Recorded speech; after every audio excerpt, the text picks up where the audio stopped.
Everyone, so today we'll be solving another interesting problem, number 77, combinations. So the problem says given two integers n and k, return all possible combinations of k number chosen from the range 1 to n. You may return the answer in any order. Okay, so this seems like a very good problem of backtracking, and we can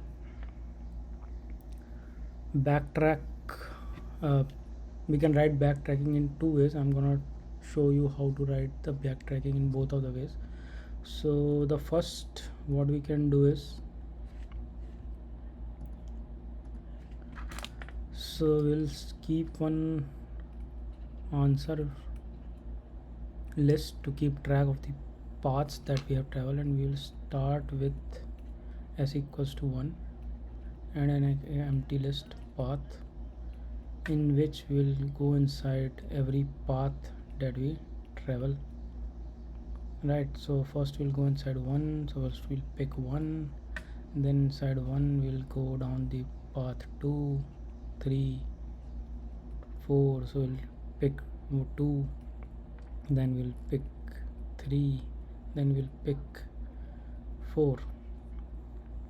Similarly, we'll go down inside the second path, which would be start with at the element adding the element 2 in the list, then we can add 3 and 4. Notice we are not adding 1 and 2 because we don't want to repeat the elements that we have been added, so this will take care while writing the code. And similarly, we don't want 3, so this is 2 3 and this is 2 4. So for 3 we have 3 4, and 4 3 would be similar to 3 4, so we don't go on this path for 4. Okay, and once our length of path has become equals to k, then we'll return from this path in which we are. Okay, so this is how we can write down this problem.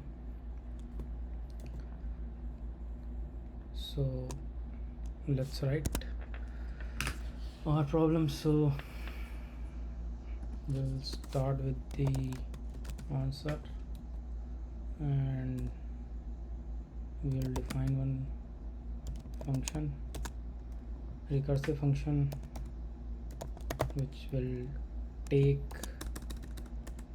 two parameters, the number and the list, and at the end we will return the answer, in which we will append every path that we have tracked down. So we'll start from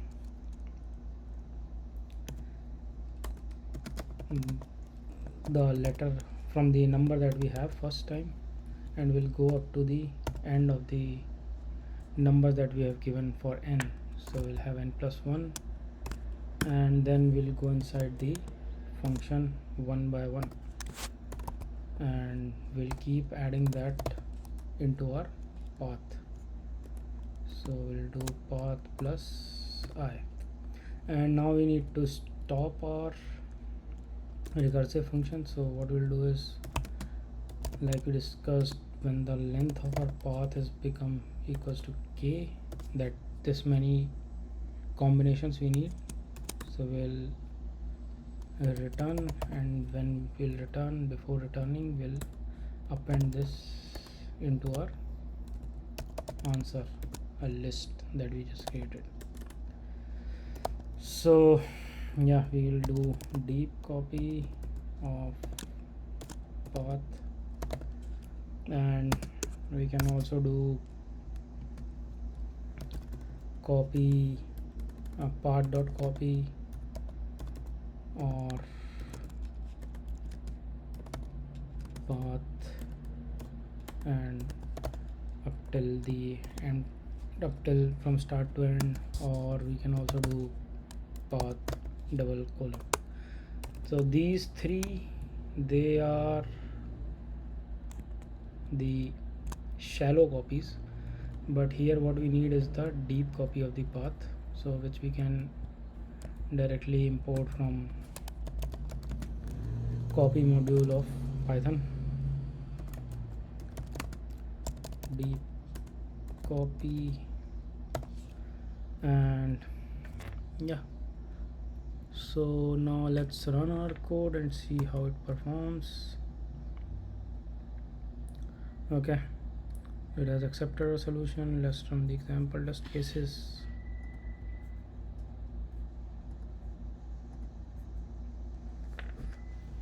And now let's submit our code and see how it is. Okay, so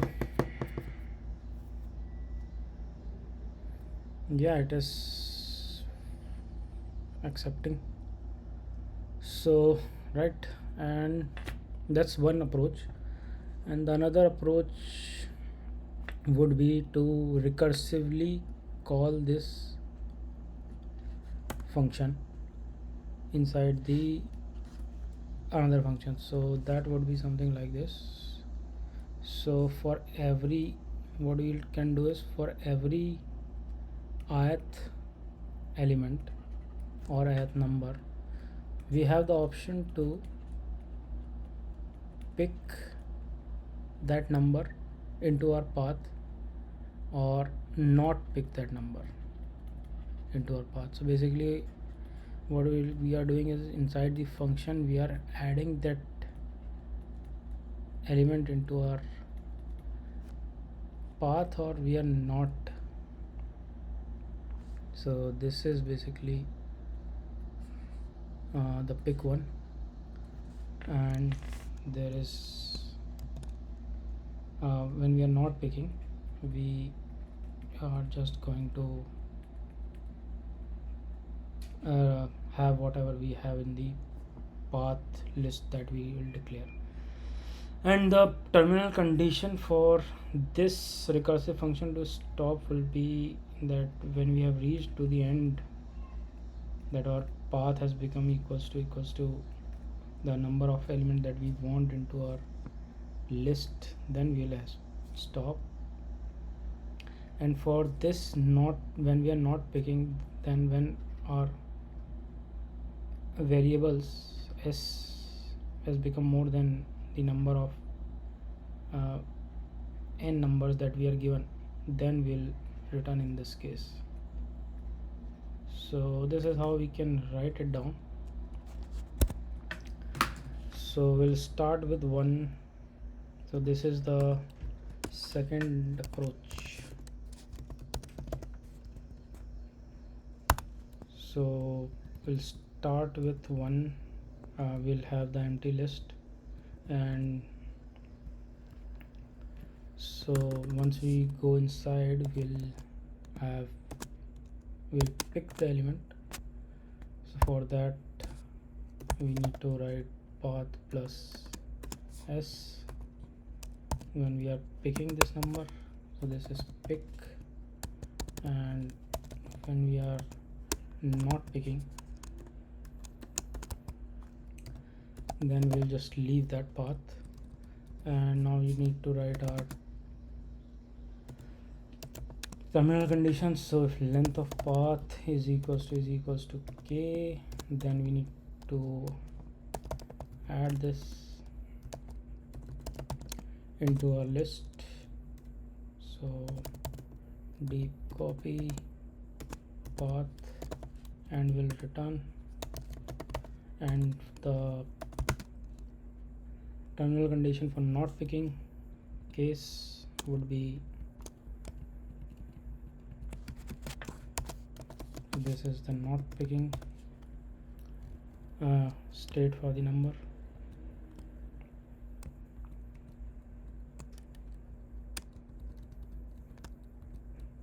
So if my number is more than, if my number has become more than the given numbers, then in that case I want to return back. So now let's run our code and see how does it perform. In this case, okay, this has been accepted, and let's submit our code.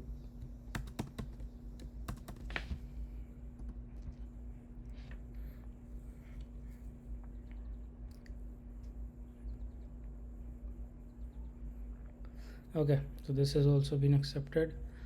So these are the two approaches to solve these backtracking problems. So the only word of caution that I want to give is backtracking approaches. The only word of caution that I want to give it, like, stick to one approach, any one approach, and don't mix the two approaches together, and you will be good. So that's all for today. Thank you.